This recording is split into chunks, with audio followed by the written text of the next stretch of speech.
Comic Timing is member supported by listeners like you over at patreon.com/comic timing. We thank you very much for your continued support of the show in any way that you can give it. For as little as $1 a month, you can get some behind the scenes access, including articles by Chris Nautis, who is on this very episode. She just put up a new article about her time at the Kodansha House exhibit and a couple of photos to go along with that, plus some behind the scenes audio, occasional behind the scenes video, and just some extra content every now and then, like diaries and stuff like that. So we thank you very much for your continued support of the show, especially as we are in the giving season. Once again, for as little as $1 a month, you can get that behind-the-scenes access over at patreon.com/comic timing. And if you want to give a one-time donation, that is also available via PayPal at paypal.me/IAM-sci-fi. Thank you guys so much for continuing to support us in any way that you can. And you know what? I'll throw out there, too, if you can't donate to the show, just reviewing us on Apple Music or throwing a comment on YouTube or contributing to the Comic Timing fan group really goes a long way. So thank you guys however you can support us. We love you for it.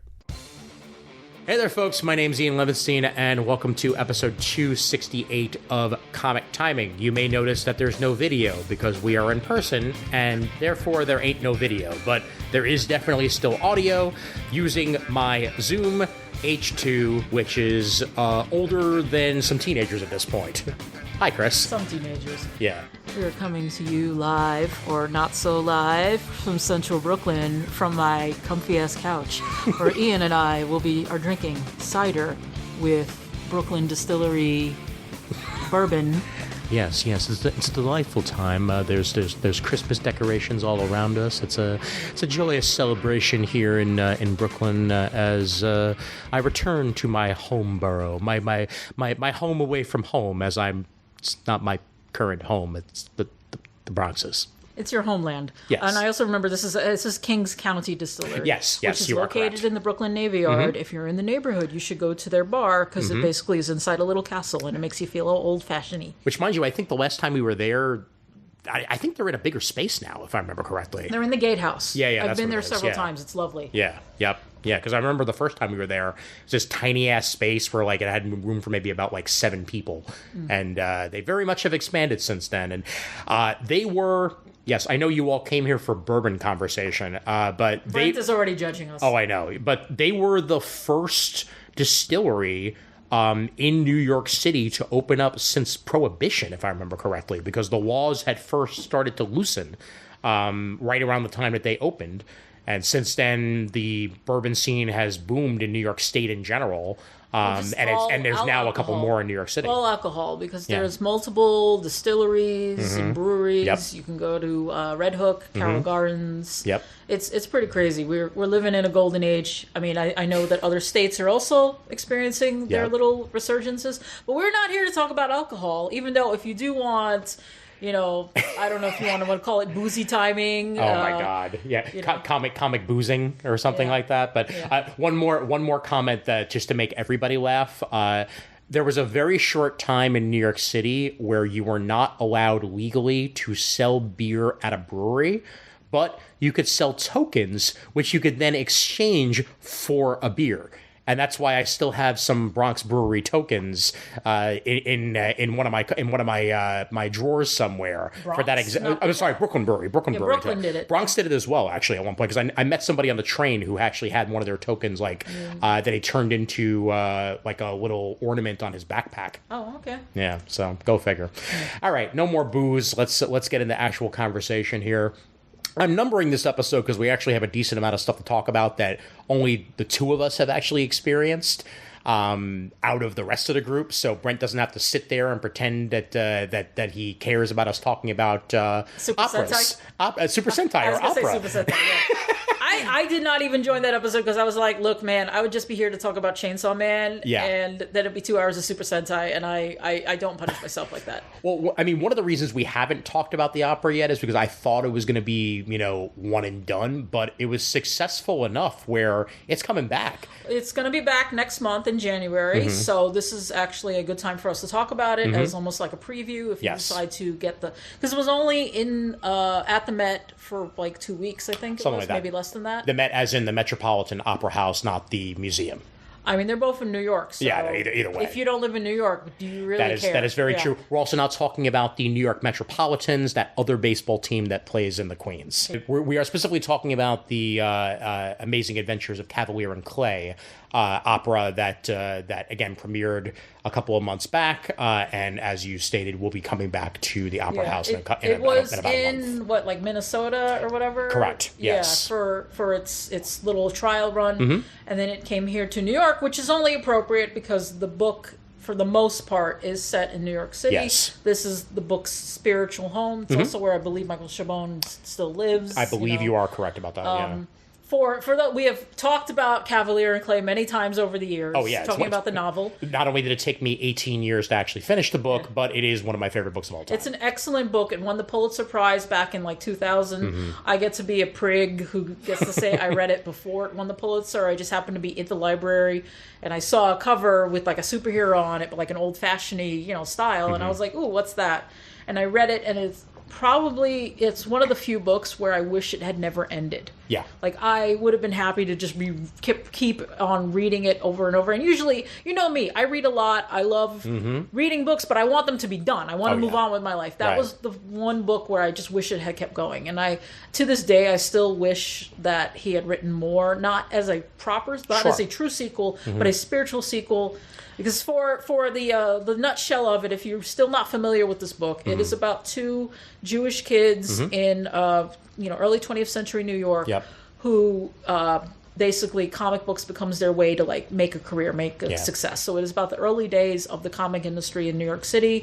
But it's intertwined with this Holocaust story where one of the cousins, his 2 cousins, has escaped Prague, and the thing is, when he starts making comics, he's putting all his frustration about what's happening in Europe into the comics. Right. The Cavaliers being the basically the ones coming over. Yeah, it's Clay. Joe Kavalier and Sammy Clay. Yeah.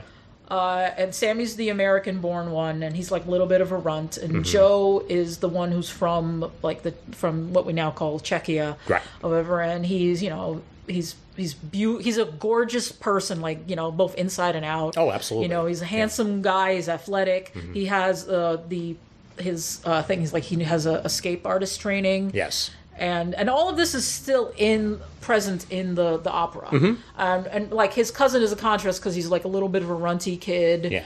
And, he has big dreams. He's the one who introduces his cousin to comic books. And as the book unfolds, as well as the opera, is we find out that Sammy is gay. Yes. And mind you, this is still a time where that is not a thing you can really be publicly, and even privately, it's still very uncomfortable. Yeah. So, that's where, and the opera basically tries to take that story, but the opera is focused really, I think, heavily on the Holocaust side of it. Yeah, they still introduce his love interest, Mr. Bacon, Tracy Bacon, the voice of the escapist for the radio adaptation. The premise is they do create a character called the escapist. And the comics start selling well because, let's be honest, everything was selling well at that time. Also, props on Chabon for creating a character that you could easily fit into the golden age of comics incredibly well. Like, just the basic premise of it, the concept of it all, the execution of it, it just feels very golden age. Well, like, the thing with Michael Chabon is that he has always been very tuned into his Jewishness. Yes. Him and his wife, and a lot of his work ties into that because he also wrote the Yiddish Policeman's Yiddish Policeman's Union. Thank you. I was trying to remember what the last word was, and that did not win a Pulitzer. It did win some Hugos. It is an excellent alternate history novel which Ian has not read. Yes, I do. Actually, I think we own a copy now. Yeah, it takes place basically in a world where the plan to create Israel kind of falls through. Yeah. So instead, all of the Jewish refugees end up moving to Alaska. Yes. And it's about a period of time when that special district of Jewish rule is about to end because the land is going to revert over to Alaska proper, to the natives who live there. And it's about a cop who's got to solve his one last case before they come in. The state government comes and takes everything over. Yeah. But yeah, again, Michael Chabon has always been very tied into his Jewishness, and Kavalier and Clay is very much about that. Like he understands in the same way we will talk about like Kirby a bit, but he understands how much that upbringing influenced the comics that these people would go on to make. Like I just said, Joe Kavalier, they end up creating The Escapist because for him it's a way to express how he feels about the fact that his family could not escape Europe. Yes. And the thing is, spoiler, they don't. They die. Yeah. The Holocaust took so many families, and his was no exception to that. And his frustration, just like Kirby had, Captain America punching out Hitler, that's the same kind of stuff that happens in these Kirby himself, in some ways, also being a Nazi hunter at one point in his life. Not to the point that it's been kind of like thrown out there in popular culture, but that was essentially his job in the army when he was in it. Well, it would have been after the war then, Yeah. because during the war, according to the Comic Book History of Comics, if I remember correctly, Fred Van Lente, was that Kirby was a scout, and I love the way Van Lente put it. He said, that's the job you give to someone when you want them to get killed. Yes. So I always remember that. I'm like, that sounds like something that would happen to Jack Kirby. But he survived. So he did. Yes, he did. But the book basically kind of goes over these two characters just living through the golden age, that gold rush of you need to create more comics, you need to draw stuff. The art doesn't have to be that good. Kids getting into it. They made a radio show out of it, which is why Ian mentioned that the guy who plays the Escapist on the radio show is Tracy Bacon, and he's gay, but he's not open about it. Yeah. But the opera kind of does cover that basic. It does, and it's good that you said the word basic, because I feel like it covers the basic beats of the book. However, it doesn't go nearly as deep into some of the portions that I would have preferred them, especially, honestly, a lot of the Kavalier stuff. A lot of the stuff that Joe goes through in the book is not really covered I feel like to an extent. It into Act 1 versus Act 2, and I think Act 1 was mostly true to it. Yeah. What they downplayed in Act 1 that I was not happy. One, and it doesn't make for a good opera. And let's remind you, this was an opera. Yes, so we're I created the Escapist. He is a superhero. It's you're gonna laugh a little bit inside. Let's be honest. And also, although it is in English, turn on your subtitles because you're probably still going to need them. Because there's one thing that I've learned about opera. It doesn't matter what language it's in. It's always good to we see the words that they're saying, because there's going to be some lines that are lost in the actual performance. I find that sopranos tend to have a lot of words disappear when they sing. I think with the men, I was a little more clearer, but the actress who was performing as Rosa, sometimes I lost a lot of her dialogue. Yeah. That's talking about what was lost in the first act is the fact that Rosa, she's Joe's love interest, and eventually his romantic partner. I don't even want to say interest. No, because they get together. It's the love of his life. Yeah. I mean, the thing ends when they're relatively young. I never say the love of your life when you're still young. It's weird. The love of the life that we get to see. Yeah. Yeah. But the thing is, I always felt like that's the thing with the opera, was that some of the stuff I really liked in the book had to be left on the cutting room floor because it doesn't work as an opera. And one of them being the business dealings. Oh, yes. We are all aware now I hate saying screwed because it was work for hire. And everybody understands what work for hire is. But the thing is, it is very painful to create something and then watch it make so much money and you're getting none of that. And it still happens today. Yes, in modern contracts, there's at least a little bit of residuals that most creators do get in one form or another if the character then moves on to be in, say, TV or movies or whatnot, or they'll at least get, credit accordingly.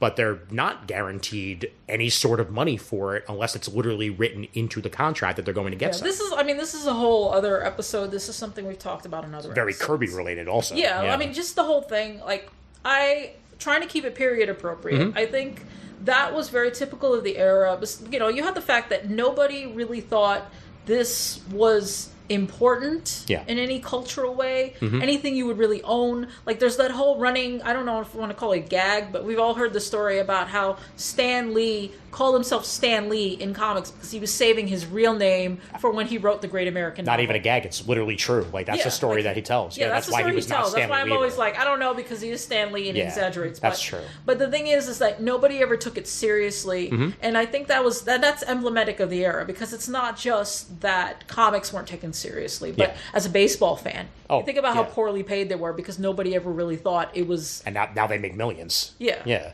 So, like, there's just a general, like, that was just typical of the time where creative work wasn't really commercial creative work. Now we understand how much value there is in it, so people do get paid better, but we're still fighting for more rights. I mean, the strikes that we had recently. Oh my God, yeah. Like, again, absolutely. I'm not trying to go off track. No, but it's appropriate. We've been having this fight for over 100 years now. It's. I think what I spoke about is, going back to the opera thing, and I think about how people used to just like with movies, you just show up not even when it started, because you're not going to the opera to actually watch the opera. You're going to the opera to see and be seen, of course, as they say. Yeah.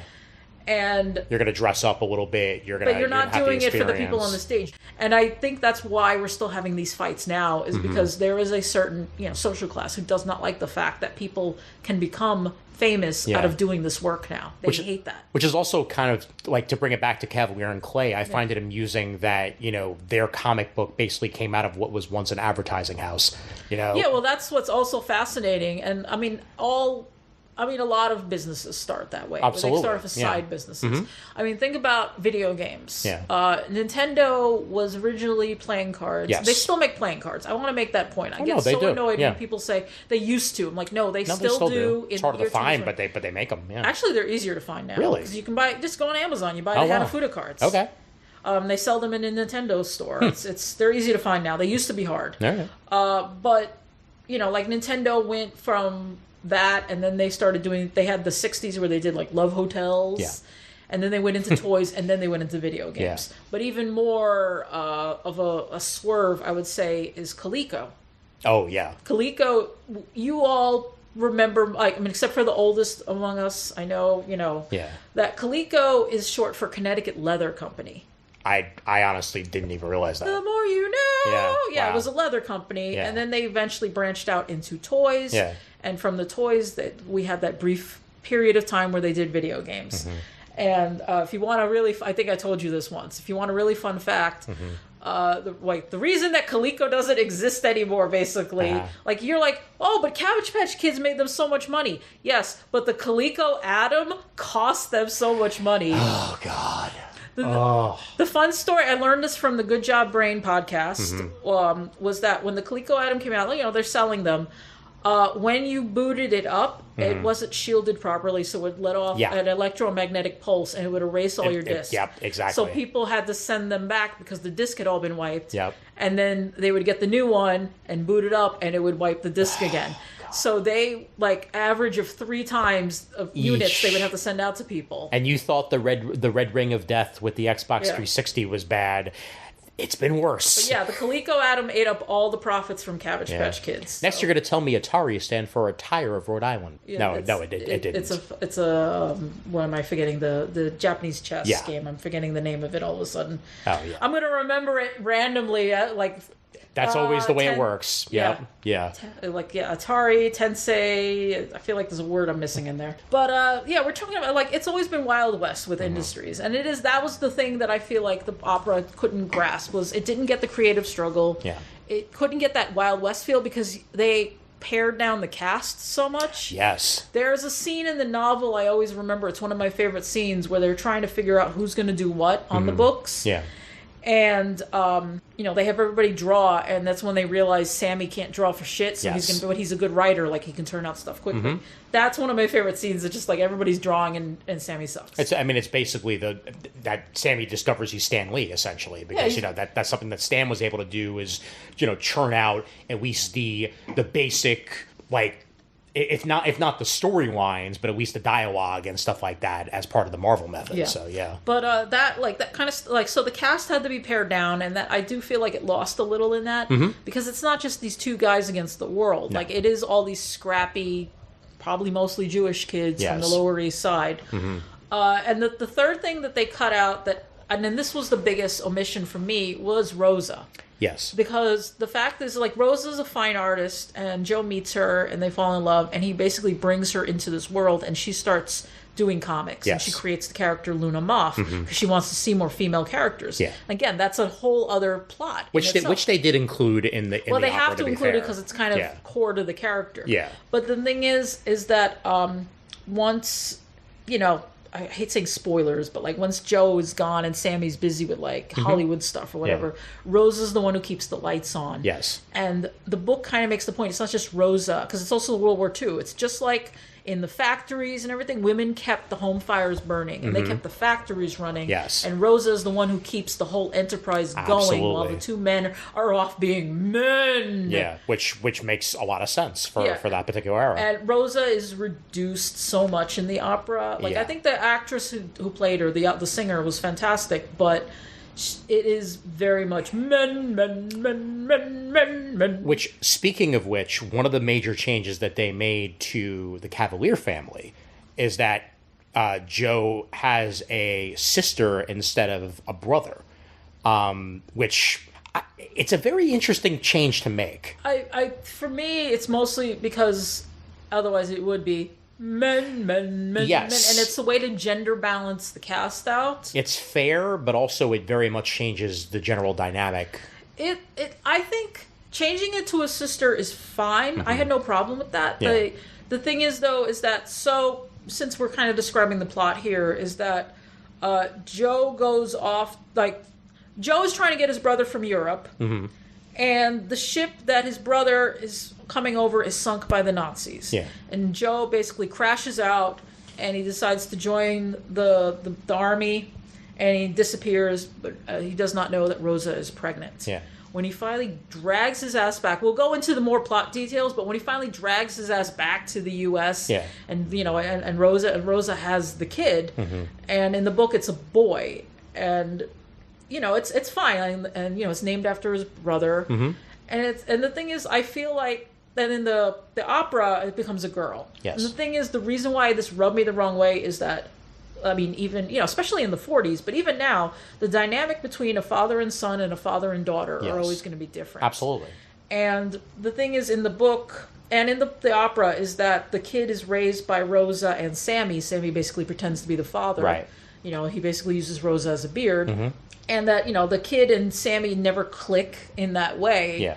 It's not because Sammy's gay, but they don't click for, the reasons just they don't have that genetic connection or whatever. Yeah. Again, I'm not like speaking out against like. I mean, they're genetically cousins. They're still cousins. Yeah. It's just, like the way Chabon is writing it is that there's just like the kid kind of knows in his soul that something's not right. I think also what was very apparent in the book, which was a little bit harder to put into the opera, was that Sammy was being standoffish because he knew that at any point Joe could come back and he'd want to reclaim his life or whatever, but he also wanted to be there for Rosa. The thing is, it's been years since I read the book. Yeah. It's always been, I think it's weird because Sammy's still, again, this is something that is not in the opera.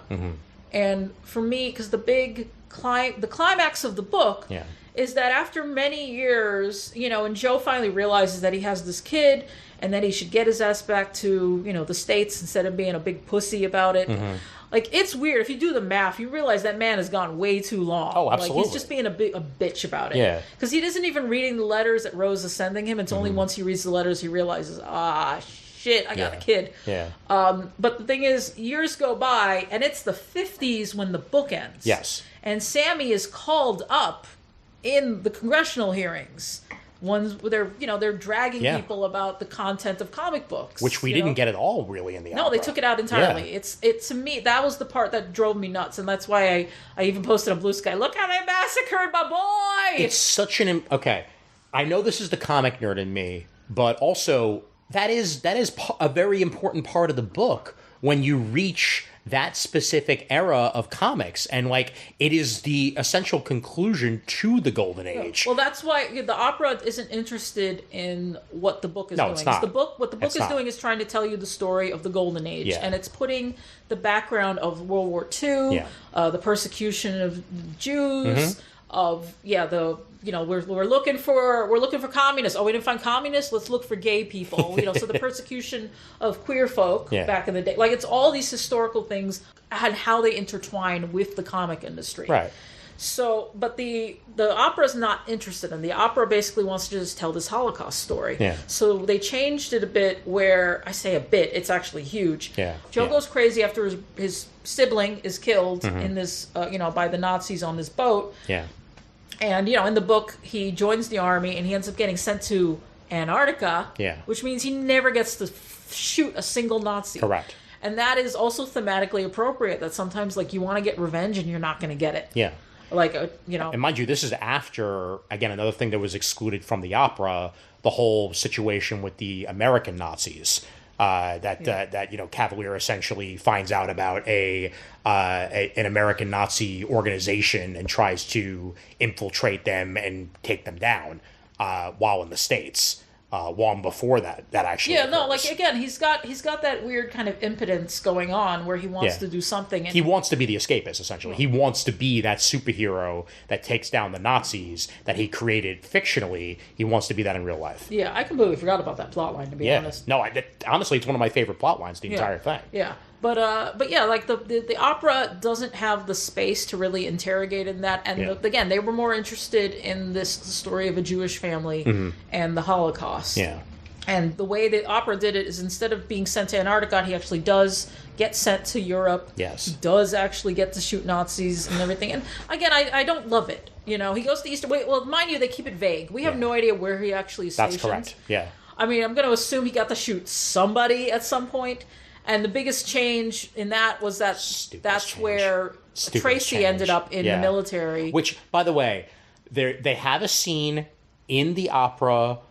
It's a big New Year's Eve party. The scene is also in the book. Yes, it's from the book. It's from the book where essentially Tracy gets outed and gets arrested, and then somehow after getting arrested winds up in the army. Yeah, I mean, I know they were desperate. I don't think they were that. They were not that desperate because it frankly wouldn't have been allowed back then. Yeah, it's weird because he gets picked up by the FBI. Yeah.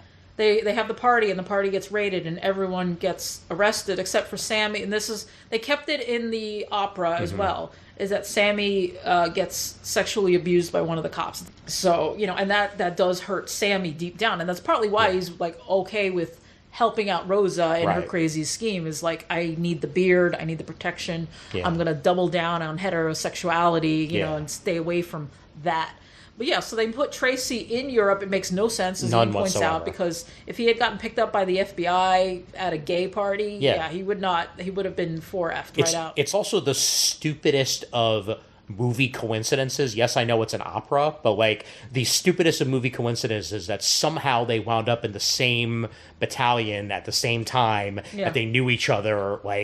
There were a lot of different battalions of the army during World War II. The chances of that happening is almost non-existent. There were brothers that wound up in completely different parts of Europe. At the same time, the Sullivans were all on one boat, so fair, yeah. And mind you, it wasn't even just his sibling, Kavalier's sibling, that died on that boat. Didn't the opera also make it that his parents died on it as well, or did they die beforehand? No, his parents never. Okay. They died in the camp. My mistake, yeah. Okay. Which I don't remember in the book where they die or not. They do definitely perish. I just forget exactly where they did. So yeah. But also they died in a camp. They kept in as well that Rosa was one of the people who was involved with trying to get that boat happening. I mean, the thing is, I don't remember from the book if she had started it or only got into it because she was dating the Joe. And it's also it's kind of irrelevant, to be honest. Exactly, yeah. But, yeah, making that change, and it's like, not a side note, but the fact that we were talking about Wicked for Good and how it's not as good as Wicked Part 1, and it's because the second half is not nearly as good as the first half. Yeah, the second half is always going to be kind of eh. This was such a rushed second half for the opera. It was rushed. It didn't have that build or the characterization. It's like, oh, let's have the actors walk around on stage. We'll blow the fog machines and everything, you know. Let me also say, this is an opera. I've been to operas that have had 3 acts. They can be longer. They can be longer, and I think the longest opera I ever went to, I think, was 5.5 hours. Jesus. And if they had wanted to, I mean, clearly they didn't. They didn't with this, because also one of the reasons why the Met Opera House put this on is because they're looking for more quote unquote hip shows to put on to try to get younger people interested in opera. Theater has a youth problem. Yes, definitely. Absolutely. I mean, the thing is, it was rushed, and it took out a lot of the themes, a lot of the things that make the book special. I think, because then Joe meets Tracy. Tracy does end up getting killed after he gives his lucky charm to Joe. Yeah. Which felt like such a bury your gaze thing to me, because Tracy's fine in the book. Yeah. You never hear from him again after he gets picked up by the FBI, and you have to assume he's probably going to be fine. Yeah. He's not going to be great, but he's alive at least. Right. He's living his life somewhere else. Yeah, he just leave the state or whatever. Yeah, exactly. Again, we don't know. It's kind of irrelevant. It's sad, but he doesn't die. I don't like killing him off, especially killing him off so that Joe gets to live, so he can go have his heterosexual, nuclear family back in the States. Yeah, it I really hate to say that a work missed the point, and I personally believe that the second half of this opera, because again, the first half, as we said, does a decent enough job. There's some excellent visuals. Oh, it's beautiful. There's some very good storytelling. It's just the second half shits the bed so badly that it's almost unrecognizable to the initial story that was told. And it's why the opera hasn't actually gotten stellar reviews. It's doing really well. Yeah, I've seen the funny part is nobody's criticizing it the way we're criticizing it, because we're looking at okay, you missed the point of the book. Yeah. A lot of the reviews were mostly like, this is like a really watered down Holocaust story. Yeah, but it's also a really watered down version of the book. So there's that, Yeah. If they'd actually given it more meat and potatoes, hate to bring it back to World War II that way too, but just straight up, if you actually just given it more depth and foresight, then you would have gotten something that made more sense. For me, it would have been more interesting as a loss of innocence story, which is the whole point of the transition from the Golden Age to the Silver Age. Yeah. Is just realizing you can't do things the same way, for starters, like the business side. We're talking about the business side.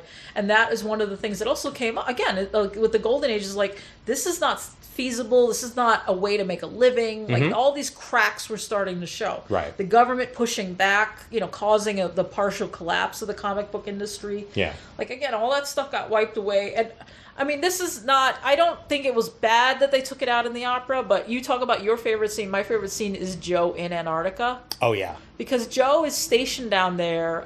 They believe there was a gas leak that kills almost everybody down there. Of course, they report back, and the military's just yeah, you just stay down there, it's fine. Just the two of you who haven't died, and then the other guy dies, and that's when Joe's well, shit. And he finally reads the letters from Rosa, and he says the book even says he's able to do the math and realizes that, no, the math ain't mathin'. Yeah. This is my kid. Yeah. And he ends up killing all the sled dogs just to make a boat, if I recall correctly, so he can sail back. And then he still fucks around for several years before he finally makes his way back to, are they in? No, they're in Long Island. They're in Long Island, yeah. And the thing is, that's also the meaningful thing, is that he's lingering on the edges because he doesn't know how he fits into this family, which they did do in the opera. That is true.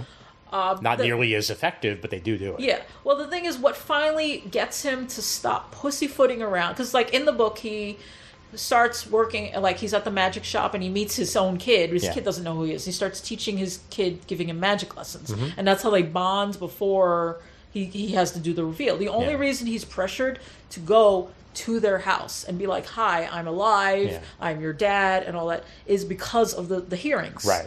Is because he sees Sammy get eviscerated on Yes. TV. Like, well, this is really gay. What is up with you? Which is why it would have at least made even if you just put it in for like 5 minutes of the damn play, like to at least acknowledge it, to at least have that be a somewhat essential pivotal point. I feel like Sammy gets shelved worse in the opera than he did in the book. Because I'll be honest, I don't really love how the book ends. Yeah. Because in the book ends, he goes to visit them, and Sammy realizes, like, this is the family. It's the mother, the father, and the kid. I don't belong here. That's why I'm going to go make my way elsewhere. Right. I hated that, too, because I'm like, that woman and that child have been your family for 10 years now. You don't just walk out. You are supposed to be part of this group. That's the books. That's something I do not like in the book. I hate that he feels out of place. He should never have felt out of place.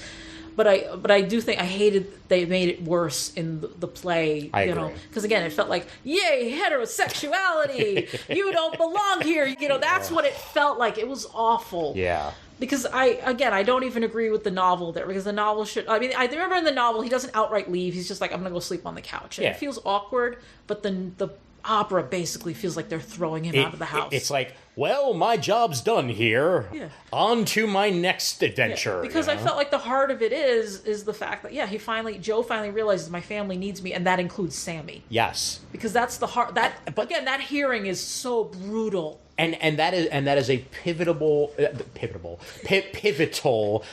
point of the book to point out exactly what you said. Not to go all Vin Diesel about it, but it is all about family. Like in the end, your family is all about whatever you make it. Whether it's found family, whether it's friends, whether it's cousins, like whatever works for your central family unit is what makes sense for you. Yeah, I think it's especially pointed and missing the point, and then the opera's missing the point, was that Joe loses his brother, but Sammy's been there all along. Yes. Like, not all along, but for the past few years. Absolutely. Like Sammy still loves you. He's still there for you. Yeah, he's not the guy who came out of the same, uterus or whatever. Right. But he's, you're... Oh, they're brothers. Yeah, Yeah, period. they've become brothers. You can become brothers just by, like, spending time together and pledging to each other. I mean, that's all freaking One Piece, man. Luffy has two brothers, but they're not actually his brothers. Yeah. But they are his brothers. And also, like... not to get too sappy about it, but essentially they breathed life into the world by creating a character like the Escapist that was beloved in their world. They had a child in another way. They had a creative baby. That's 100%. Creative baby. Like Lee and Kirby, Lee and Ditko, some other guy, and Bill Finger. Like they all breathe creative life into the world, and that's what happened here in Kavalier and Clay. That's why I wish this book would actually get like the miniseries it so deserves. If it were to get adapted, HBO, Prestige TV, at least 10 episodes. HBO, Netflix, but who knows? I know. We'll talk about that later. Yeah. But I just, like I said, I walked out and I just went to you and Martha and went, look how they massacred my boy. I know. Yeah. It was really damn close to that comic we love about the end of Smallville. Was it good? Like that. Yeah, that's not the point. No, but that's not the point. Yeah. Like it's, and when it comes down to it, it's not like I'm upset that I saw it, because like I'm glad that somebody tried. I really appreciated some of the visuals. It's visually stunning at times. The singing and performing is excellent. The music's really interesting because it's not just orchestral pieces, but they have like a synth going as well. Mm-hmm. And he said visually they have a lot of projections. Yeah. There's a scene with Sammy and Tracy on top of like the Empire State Building, and they have like the fake lightning in the background. Mm-hmm. It's absolutely gorgeous staging. Not to mention the Escapist himself. Like when they actually have the costume. Oh my God, the Escapist costume was brilliant. It has an actual glowing key on the front. Yeah, like he's wearing this little leotard thing. I don't know where they put the battery for the thing, but. It's just this, and you could see it even from where, we weren't in the cheap seats, but we were downstairs. We weren't that close, but you could still, it was still very bright, still very vivid. Yeah. It was the first time I ever sat downstairs at the Met Opera House, and it really does make a difference to actually be able to see the actors as opposed to pretend you're seeing them when you're all the way upstairs in the family circle. Yeah. So I've always sat up there too, but I can see stuff. Yeah. I mean, I've seen, I got to see more operas, but I did think the effects were pretty decent for that. To be honest, you did not see Don Giovanni. The Eva van Hove staging was... No. The set was slowly moving the entire time. It's gaslighting you. You're like, God. Wait, when did they change the set? And then I started paying attention to where the certain doors were, and I was like, they're moving. They're moving imperceptibly slow, like Drax. Like, just, I will eat this cord very slowly. Yeah. In my brain, I'm just thinking about now when I saw Miss Saigon, and the running joke between me and Martha is, ma'am, that's a puppet. It's like, that is not a real baby.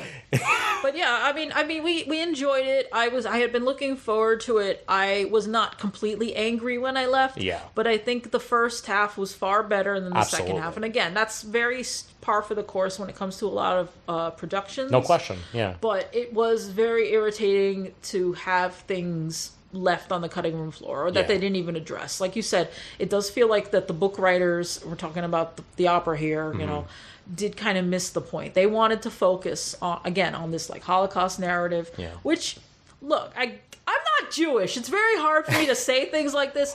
I get it, but at the same time, there are so many Holocaust stories. Well, as a Jew, I can safely say that this could have easily been a part of it, while at the same time focusing on what to me is the focal point of the book. And it's not just because I'm a comic fan. It is as much about the comic book industry and the rise and fall of the golden age of comics as it is anything else, Nazi related or otherwise. Just to look at it like this, is that it's not just the story of, I already said some of this earlier, but it's not just a story about the history of the golden age of comics. Is that is being used as a metaphor for the loss of innocence in the United States. No question, yes. Like, that's why, because again, those hearings, that's when everything shifted. Oh, yeah. Because, like then starting in the 50s. The communism stuff and all that, yeah. And mind you, I know that before the 50s, things weren't great for certain groups in this country, which is also part of the story, is to be like, if you're a straight white man, you're probably doing okay, but everyone else, like... A somewhat related work that I saw on Broadway, not an opera, but I saw The Nance a couple of years ago with Nathan Lane, which goes into, how queer actors were basically blackballed in both movies and Broadway and elsewhere during that general time period, during the 50s. It was pretty brutal. Yeah. And now my brain's going off in a different direction because of the fucking Quentin Tarantino thing. Have you been following this? Only half. Basically, the short of it is that Quentin Tarantino talks shit about Paul Dano. I saw that. And the Paul Dano posse has come for blood. Well, that's because Paul Dano is amazing and you should stop. Yeah. It's just, I thought, the reason I'm thinking about that is somebody made the point, like, why is Tarantino like this? They said Tarantino is trying to make himself out to be like a Orson Welles contrarian. Yeah. And the thing is, I'm like, but Orson Welles, for starters, has actual integrity. Yeah, he also didn't have a foot fetish, but either way, like... But Orson Welles spoke out about, like, Elia Kazan, if you've ever seen that video, and he just rips into it, and that's what... Sorry, my brain... No, it's fine. It's just, it was a very bad time in Hollywood. Yeah. Long story short, just to move on from there, if you are in the New York area and you do have the opportunity to see it, I'd love to get your thoughts on it and whether or not you agree with what Chris and I are saying here. Martha felt similarly. Martha listened to the audiobook version of Kavalier and Clay a couple of months back, and also didn't exactly love the opera for that same reason. They miss a lot of the things that I think make the story beautiful. Yeah. But yeah, post on the supergroup if you're going to be in the New York area and you get a chance to see it. Again, it will be back at the Met Opera House not too long from now. I am going to quickly talk about. I happen to be wearing the shirt for Stranger Things, the first Shadow, since we're talking about things that were either, opera or Broadway or otherwise recently. And I did get the opportunity to see the first Shadow being essentially the prequel to Stranger Things. Those of you who have seen the first part of the most recent season of Stranger Things, slightest of spoilers that we do get a little bit further into Henry / Vecna's backstory in part 1. This play goes fully into the backstory of Henry, set during the time when he was a teenager, which also means that we get further plot points of a bunch of the adult characters in Stranger Things back when they themselves were teenagers. Like we get, for example, I always suck at actually remembering the names of characters, but Joyce's character in the past, Hopper's character in the past, amusingly enough, Eddie's father shows up as a character in the play, but essentially it's his high school time, and then how he winds up essentially destroying his life and destroying the life of his family around him, and it's really awesome. I think that if you get the opportunity to see that as well, probably will eventually be filmed officially for Netflix. I'm shocked they haven't yet, but I guess it's still doing well enough for them on Broadway and in the West End for them not to do so. There are union reasons for that, like with equity and all that. And the thing is, they always usually do what they call a pro shot. Yeah, pro shot, exactly. And it's usually for archival purposes. If you are in New York, you can go to the Performing Arts Library and watch a lot of these pro shots, the ones that haven't been made publicly available. Right. But a bunch of them do wind up being made public available through Fathom events and stuff like that at some point. Fathom. I know, right? Even operas wind up as part of Fathom events. Yeah, so for all you know, you might see Kavalier and Clay as a Fathom event at some point. Yeah. By the way, shogi. I don't know why that word disappeared from my vocabulary. I feel like this podcast is an ongoing documentation of my mental decline. Oh, no, please, no. Every single time that I hit record on this thing, I forget something and then remember it like 40 minutes later into the podcast. I have to go find my phone to look it up. But, thank you. I appreciate it. So you talking about the Stranger Things play did remind me of a very interesting historical curiosity. Yeah. Ian did not know this, and some of you might already know about this. But we don't talk about comic strips a lot on this podcast a lot. No. I just said a lot. Okay. A lot. Yeah, we do not talk about comic strips that often. Yeah. So when I was in college and the internet was new and beautiful, or the World Wide Web was only 6 years old at that point. It was so pure. It was beautiful. It was beautiful, yeah. I started reading, I found on the website, they had every Doonesbury strip. So I was reading, like, sorry, I got to do the math. 28 years worth of Doonesbury. Yeah. I would read a year a night. Oh, wow. Because I'm a psychopath.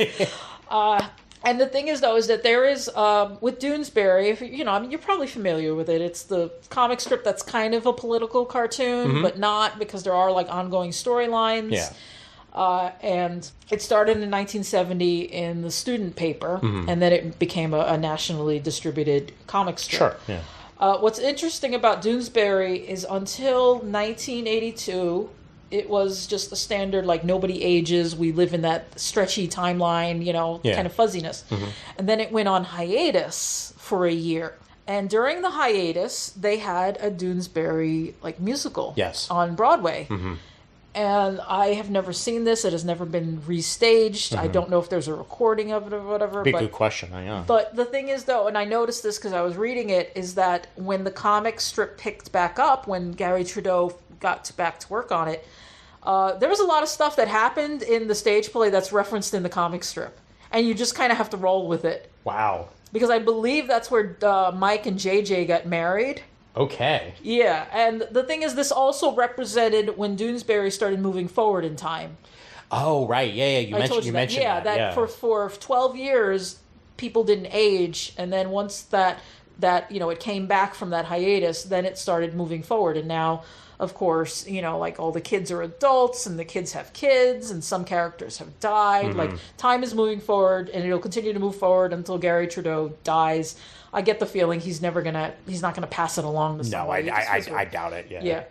But that's what that reminded me of when you mentioned, are they going to have it on the show? Are they going to bring it up? Yeah. Is to have this ancillary media that has like canon events in it. Yeah. That most people will never be able to access. That's true. Yeah. Part of me thinks they will at least eventually release like the actual written play, like the actual like script for the play in one form or another, even if they don't wind up making a professional shoot. Do you know if there were any delays for this play? Because it feels like it's not that I'm aware that of. could have filled in the gap between. Yeah. But releasing it came out this year. Well, it was in the West End first. Yeah. So it was on the West End, I think, for at least 2 years before it actually made its transition over here to Broadway. Yeah. And now that it's here on Broadway, this last Tony cycle, it won a bunch of awards. Yeah. And it's doing really well. Also, the special effects are damn good. I will make a recommendation. Imaginary Worlds podcast. I just listened this week is an episode about theatrical effects. Oh, cool! Very cool. They do talk about stuff like nice. that. And how I still don't know how they did half the effects in the Harry Potter play. Because he said that he mentioned that like watching the Frozen musical. Yeah. He has no idea how they managed to do the dress transformation. Yes. So well. Yeah. That was the one part of that play I liked. Yeah. God, that was bad. Yeah, but I'll send you that. I mean, you can put it in the show notes. But Imaginary Worlds kind of bills itself as what if NPR went to Comic-Con. Okay. And it is basically just doing deep dives into various nerdy things, like talking to the authors of The Expanse and where that came from, of the original books, and then how that got translated into the show. It's like how Gastropod is basically NPR for foodies. Yeah, there was an episode about, it was called, I think it was like, Why One Piece is the King of Tragic Backstories, which I thought was hilarious. I finally got to like the part that they were talking about with King Baby. I was like, oh yeah, he's right. That is a very tragic backstory. Yeah, oh my God. But it's a fun podcast, and they did one about theatrical effects. Because honestly, what blew my mind was seeing Back to the Future. I don't know how they do the DeLorean. The DeLorean, yes. Oh my God. Because you figure it's got to be a crane, right? Yeah. And you're like, and then the thing is, it comes out, and you're like, okay, that's definitely a crane. And then it goes up, and I'm like, where's the crane? So when I saw that in the West End in London, it's a different layout for the theater, so it was even more effective because, like, the Winter Garden is long. It just comes straight out. Exactly, and it comes straight out like this. Like the theater for the West End is a little bit of a shorter layout, so it's going right over your head when you're in the downstairs. I was in the orchestra with my friend Edgar. Yeah, but. And it came out far enough. I was like, "Where is the crane? So Where is the crane? Where is the crane? There's got to be a crane." Well, there's like a time travel effect in Harry Potter, Cursed Child, also that I still have no idea how they pull that off. Yeah. Like it's just so like the entire visual in front of you wobbles. I think that's what's lost with CG. Like, look, I think computer generated imagery can do a lot for movies. And there are things I will see in movies that, like, there's no way they would have been able to do that. Yes. And this movie is only possible because we have computer-generated imagery. But then I do think something is lost with practical effects. Because practical effects can be fascinating because you sit there, how did they do that? The practical effects in Sunset Boulevard, which recently left Broadway, they use, similar to what we were just talking about in Kavalier and Clay, they use like screens and projections so well, because there's times where there's a cameraman on the side of the actual performer and then they project it above, and it just adds so much depth to the actual like scene in front of you that it just works so brilliantly. And like you said, that's the type of shit that we lose in today's culture, which also relates a little bit to that video that you sent me. The one about the tactility of cinema. So there's a video that I'm going to say it went viral because I saw it on Reddit, and then I recommended it, and then I kept seeing it pop up in other places. And I forget the channel. I mean, you can probably look it up. I'll take a look. But basically, it was talking about why movies don't feel real anymore. And it's really easy to say, oh, it's just because of CG. But it isn't just the CG. It's about the way films are shot. And he made a few good points. One of it, like, a lot of the time how the background is blurred a lot of so much now, when in old movies you could see everything in the frame. And the thing is, being able to see everything creates a sense of place because it lets your eye wander. It lets you explore the space that it's in. Life stories of old. Yeah, I knew it was a weird, very artsy. Why movies just don't feel real anymore is the name of the video. You know, and he talks about tactility, and the thing is, like, shots where you see people actually, like, putting their hand in the dirt or touching a plant, because they don't do that anymore because it is CG. They're... You know, he compared the Lost World, Jurassic Park Lost World, which, to be honest, it's not even that good of a movie, but at least it's real. Yeah. As opposed to, you know, the most recent one. And I hated the recent Lost Kingdom, I believe it's called. Fallen Kingdom? Fallen Kingdom, yeah. I don't know anymore. The best part of that entire movie was Dolores, the dinosaur. I was like, no, but the thing is, my thought is, okay, she has a pet dinosaur. Is the dinosaur going to die when they get home? No. Like, none of these plots make any sense anymore. And yet it's still better than most of the Chris Pratt ones, to be fair. Like, I like this one. Well, okay, it at least made more sense than the last of the Chris Pratt ones, which was the stupidest. Rebirth is the one we're talking about. Fallen Kingdom was the previous one. You're correct, yes. I have not actually seen that one. Yeah. Fallen Kingdom's terrible. Yeah, and the thing is, what drives me nuts is how they multiple people pointed out we're not totally talking about Jurassic Park here, but now I'm just aside. Is how they're like, the last one was like, hey, the dinosaurs are going to go everywhere now. Mm-hmm. And then the beginning of this one is like, nope, dinosaurs die as soon as they leave the tropic zone. So stupid. And it's such a like, oh, we don't like that, so we're just going to completely retcon, which is the exact same thing that 28 years later did to 28 weeks later. But in their defense, 28 weeks later is a terrible movie. The same could be said for, let's see, Superman Returns, for anything past Superman 2. Yeah. What other movies have done that? I feel like one of the Alien movies did that. No, it didn't happen. Aliens have never done it, even though they should have. They should have ignored it. So Alien versus Predator happened? Basically, yeah. Well, they all take place so far apart in time, it doesn't really matter. Got it. It's only now that they're doing things like prequels, like the most Romulus. Yeah, Romulus pissed me off because they're like, oh, it takes place in between Alien and Aliens, and I'm like, it makes no sense. Yeah. If you put it after Aliens, sure, but where you put it, it's stupid. Right. I could go on and on about how shitty continuity for for hours, absolutely. That's why. Well, again, that'll be our spin-off podcast. I'm serious about that. People should write into Ian and tell him we should be doing the spin-off one where we talk about continuity. Yeah. But one of the things that video brought up is the fact that, even if it is entirely CGI, and I mean, I may shit on the first Avatar, but I think The Way of Water is actually pretty damn good. Avatar, both of the movies that are out so far, we have not seen Fire and Ash because it's not out as the time of this recording. Yes. They look great. I'm not going to argue with that. Visually stunning. I know some people who know CG and have told me they can see the mistakes in the first Avatar. Fine. But I think ultimately it is a good looking movie. We shit on it for the plot. Let's be honest. Yeah, because it's not good. it's as everyone makes it. It's either it's Dances with Wolves and Fern Gully. Yeah, Dances with Fern Gully is what I used to call it. Unobtainium. Oh my god. The fact that they killed off again, Michelle. Horrible use of the military, Yeah, I mean, look, I know some people, James Cameron is very anti-military. Yeah. I can't be anti-military by virtue of growing up on a fucking army base. No, I know. But, I can be critical of it. Yeah, of course. But plus, we both love Stargate, and we know that Stargate actually did it right. Stargate really is a love letter to the military. Stargate is also a product of its time. You got to figure the peak of Stargate is during the 2000s when we were very rah-rah. Maybe coming back, it may be coming back, it may be coming back. Which which also ties into the whole thing, Netflix and HBO, but we don't have to talk about that just now. Well, all right, you know what? Let's get it over with, quite frankly, and then we can talk about Kirby a little bit. Yeah, but I know the rest of the crew is probably like, "No, Chris and Ian, why do you do this to us?" No, we're doing a full episode on this and other stuff on next week, and hopefully we'll have as much of the blue team as we can possibly get. We have more details by then too. Yeah, absolutely. But the day that we record this is the day that the news came out that Netflix is in full talks to. I thought the deal was already signed. I'm not sure if it was a It was that they were approved to start talking last night, and then I woke up this morning feeling like Troy with the pizzas, and then I looked it up, and I did find the Netflix thing. Yeah. It's not fully, the dots, haven't been, put on the I's yet. Yeah, they've agreed to buy the film and streaming business of Warner Bros. Discovery for $72 billion.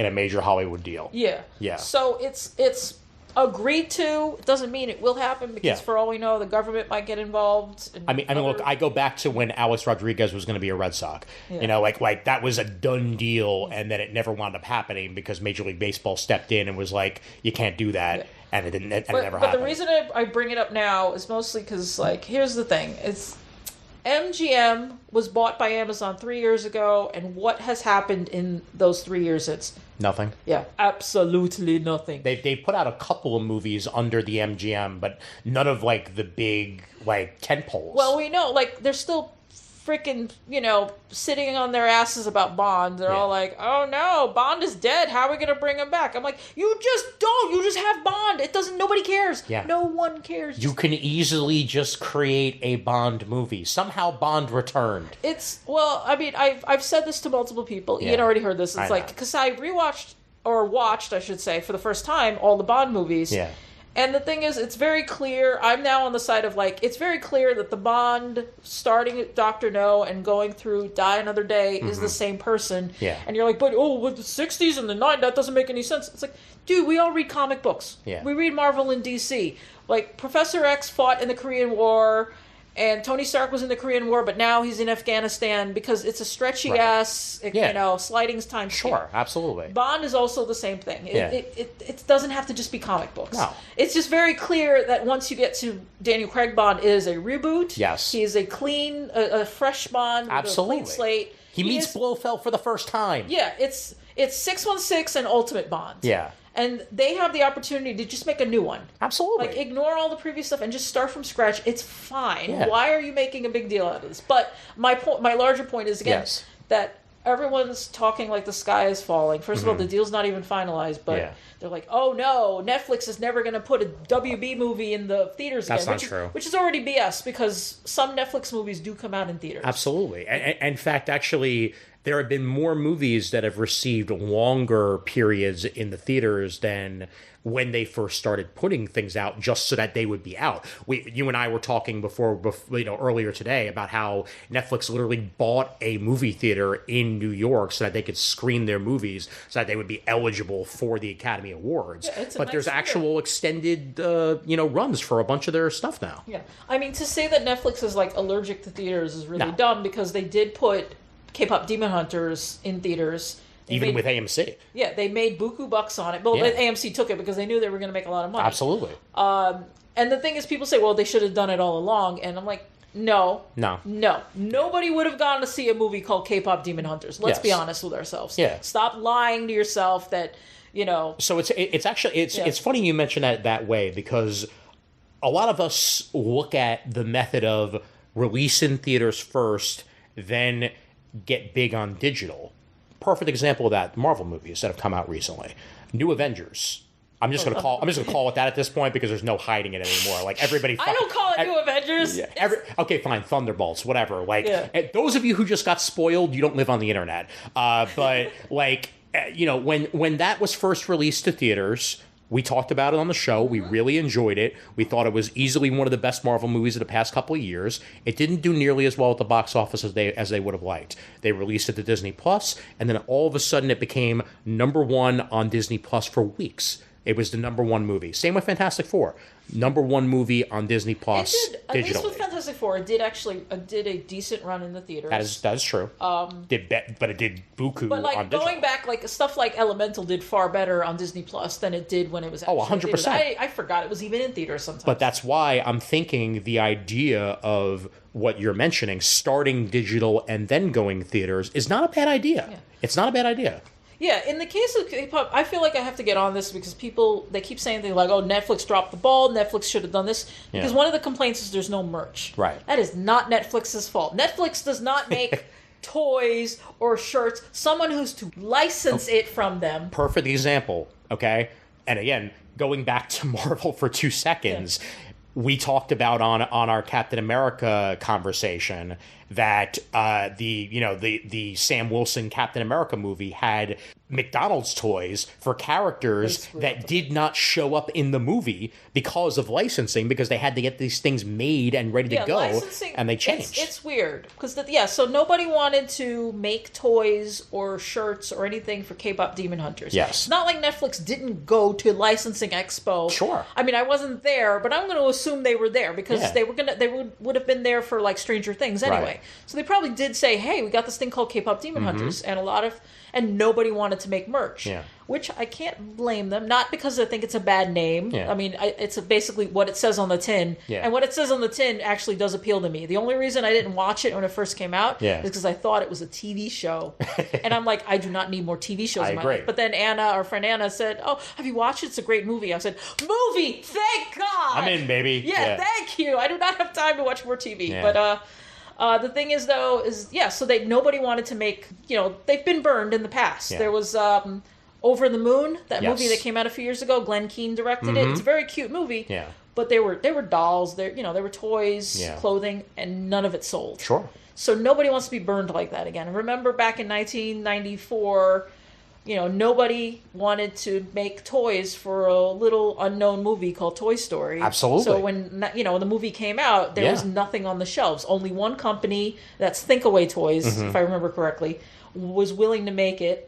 That was a great bet for Thinkaway to make. The guy, we saw the video, it's on the Blu-ray from Toy Story, and the guy goes, "This paid for my kid's college education. I love Pixar." In fact, hell, even more recently, I remember when Encanto came out, and how there really wasn't a lot of Encanto merchandise. They made toys, but not of the characters people wanted. Exactly. Because they didn't have, what's her face, the oldest sister. Yes. Yeah. There was Mirabelle, and then, all right, well, whatever. Yeah. Wow, our brains are cheese today. Yeah. I'll literally look it up now as we're talking. Yeah, no, they didn't make, because people were even asking for, Bruno. Oh, toys. we don't talk about Bruno. Yeah, but nobody wanted to talk about it. Nobody wanted to make Bruno toys.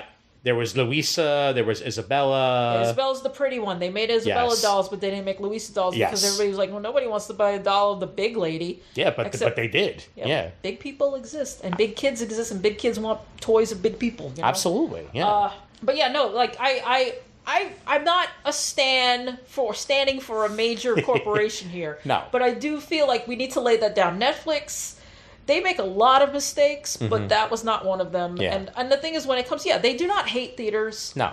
Again, I saw Wake Up Dead Man in a theater. It was wonderful. I'm annoyed that AMC does not have that one, or else I would have seen it by now. Because they still got to bug up their ass about the streaming thing. Yeah. My only real worry about again, anyone who says they know, oh, this is going to happen, this is going to happen, this is going to happen. Like, we don't know yet. No, we don't. We need to just... It's a day into the deal. Yeah, just chill out. Yeah. I do worry about them saying that they're going to shorten the windows to make them more consumer-friendly, as if the windows weren't already short. There was movies that come out and 2 weeks later, the digital. Yeah, and I am still very mad at WB for cutting Superman's theatrical run short. 100%. Which to this day...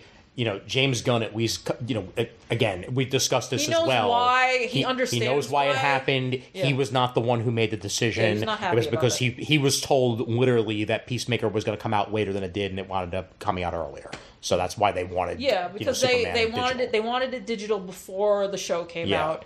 And the timing was all off. Because honestly, they did leave money on the table by pulling it out of theaters. I agree. Because like Raph went to see it. What number did he hit? 8? Did he hit 10? I think he might have gotten a 9. Yeah, I did it. 7? I don't even know at this time. I gave up. I tapped out. I think I tapped out at 5. I saw it twice. Yeah, I think I might have tapped out at 5 because I was like, look, there are other movies I can watch. Of course. Yeah. I'd have to double check. I don't even remember at this point. You know, but. It was. It's not like I was ever in an empty screening. Like people were still going to see it because it's a fun movie. It looks great on a screen. Oh, absolutely. And I think when you have a movie that's still making money, you should keep it in the theater as long as possible because you make more money that way. I was thinking about that with Chainsaw Man. So Chainsaw Man, the anime season 1 came out in 2022. Yeah. We still have not had a season 2. No.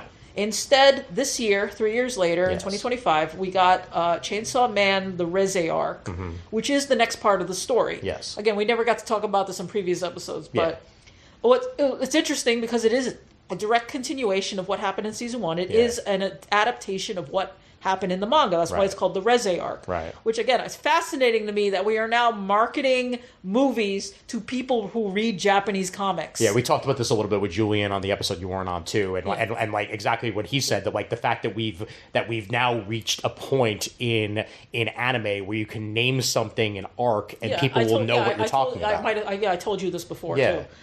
Because they also did that when I was at Anime NYC, and I was at the Netflix panel for their anime, and they mentioned Sakamoto Days, and they're like, yeah, it's the Assassin School arc, and I'm like, I haven't read the manga, so I'm like, what are you even doing? Yeah. And now it's like, because we're primarily marketing to people who have already read the comic. Right, here. yeah. So that was really, it's fascinating to me that, but also the fact is like, okay, why are we doing this as a movie and not as just season 2? Why didn't we have season 2 yet? Yeah. And there was a side of me, I was like, they made a lot of money, actually. Yeah. They probably made more money just making it into a movie than they did releasing it. Absolutely. Yeah.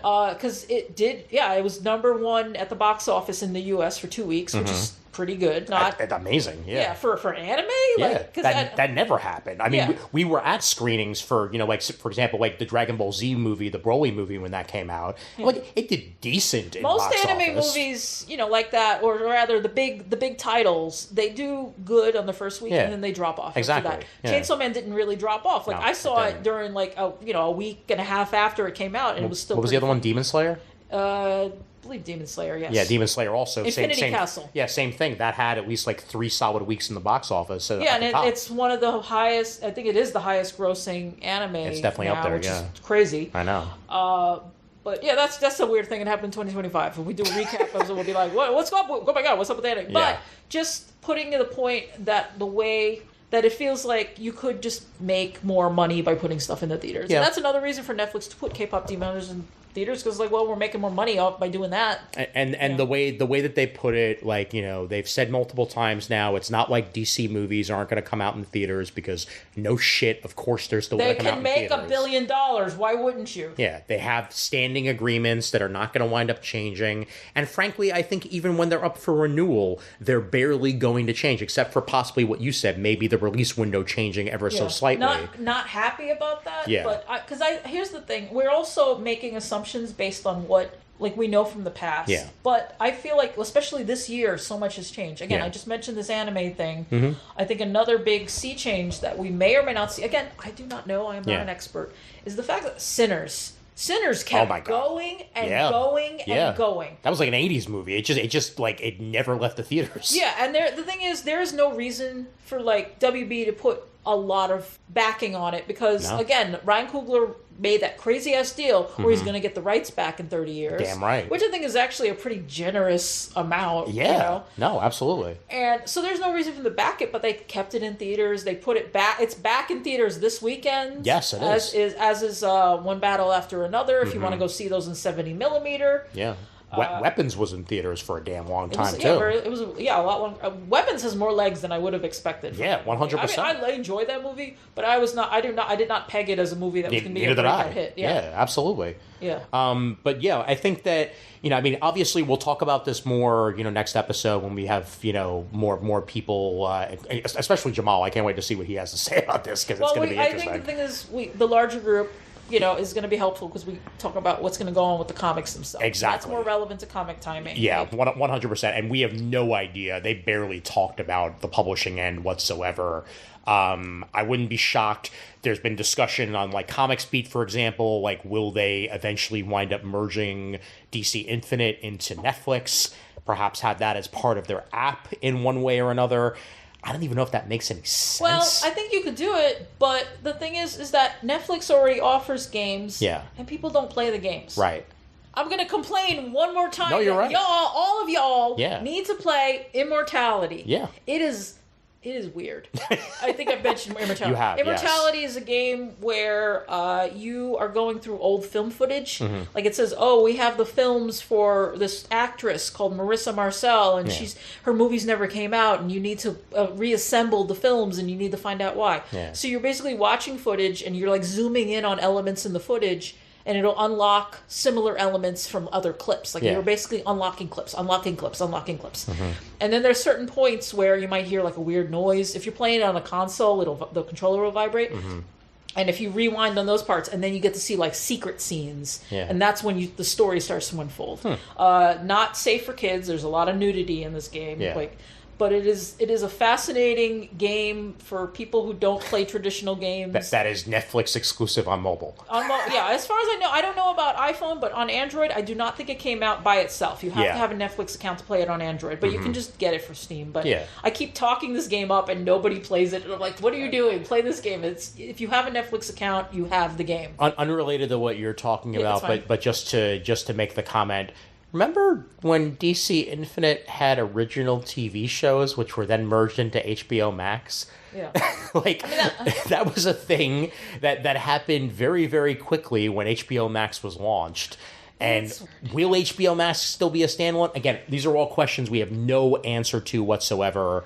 And hopefully, as the days go forward, we'll get more into it. Like I said, we're all amateurs, just roping around blind. Yeah.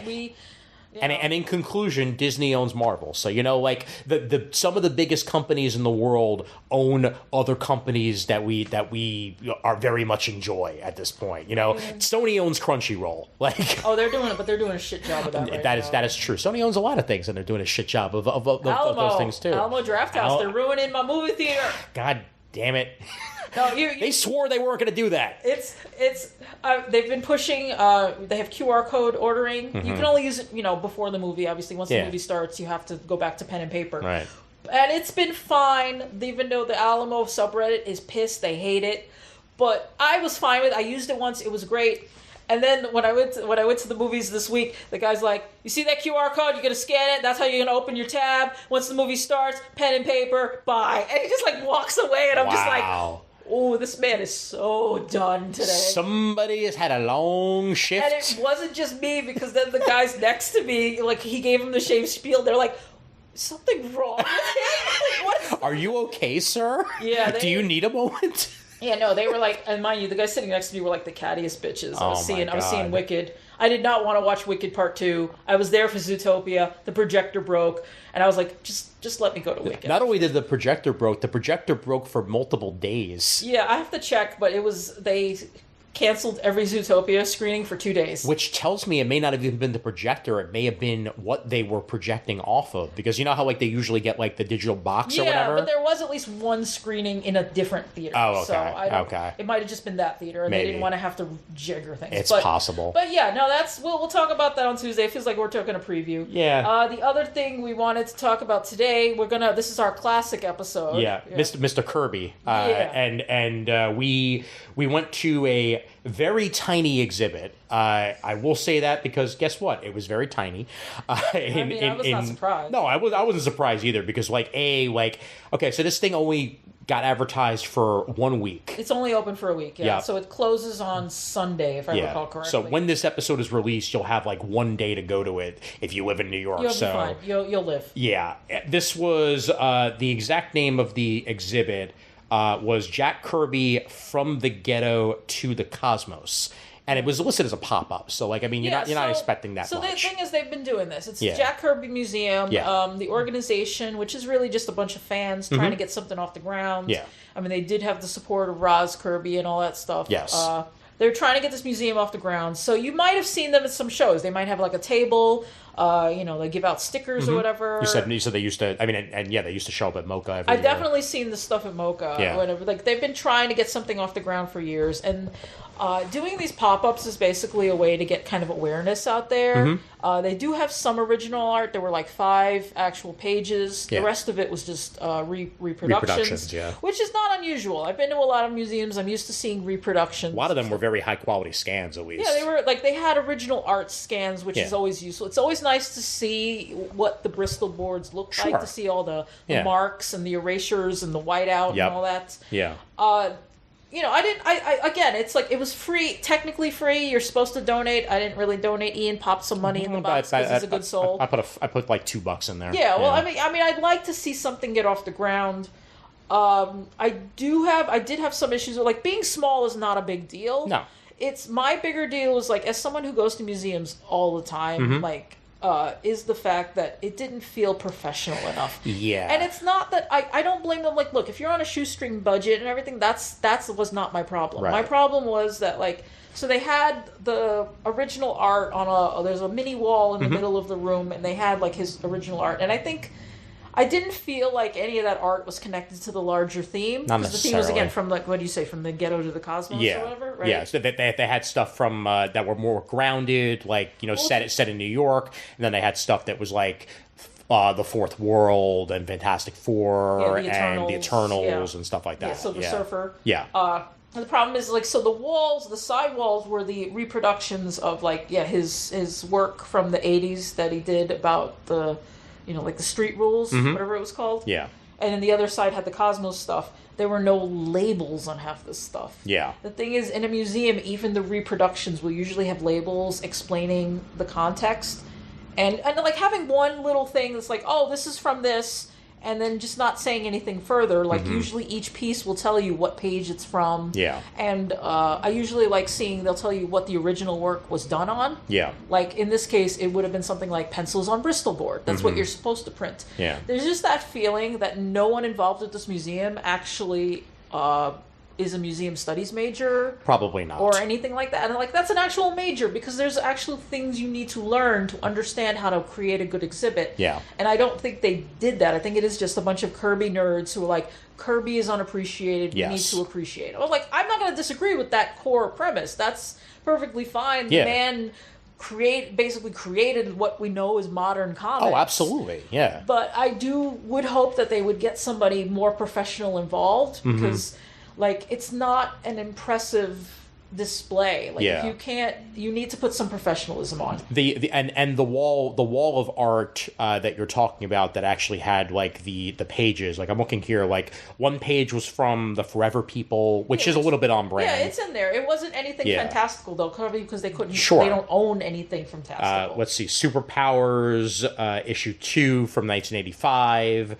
There was a Black Panther page on there. Black Panther has nothing to do with any of that. I love Black Panther. Yeah, but... I mean, he's technology-wise, sure, like you can probably throw him in there, but you're right. Wakanda as a technological power is, like, comes more later on. Like, it's minimal in a lot of the early appearances. I'll be honest, the room that they had set up with the blacklight posters were kind of like the most cool part of the entire exhibit, and that literally had barely anything to do with the quote-unquote exhibit that was taking place. It was, they just had a bunch of the blacklight posters, and there was, like, a poof in the middle of the room to sit on, and there was, like, a fuzzy rug. I did not like the room. It actually made me feel slightly ill to be in the room, because the floor feels warbly. Yeah. And then with the I like blacklight, but it was like, it weirded me out. I was like, I'm going outside, Ian. You stay in here. I'm going to go back.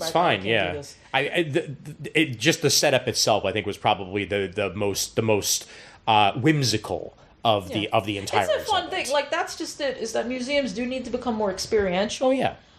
They are realizing they need to be Instagrammable. Yeah. And maybe it's good that they understand that on some level. They had props that you could interact with. And they weren't, like, Ian was like, oh, are these, like, things that Jack had? I said, no, it's somebody creating their own props. Yeah. And you looked at, they had the head of Darkseid, and you were like, it's just Thing, but painted black. Which it really was, and I think that's the fault of the prop more than anything else, because looking at Jack's art, like, for the most part, Darkseid was not drawn like that. Sometimes he was, but it varies. Yeah. And again, like, it was a really, I mean, it was fine. It got a lot of people. I was shocked at how many people walked by, but that might be because it was in a good location. It was on Warren Street, just off of Church Street. Yes, indeed. Yeah. I cut through the park in order to get there, like by the mansion and all that.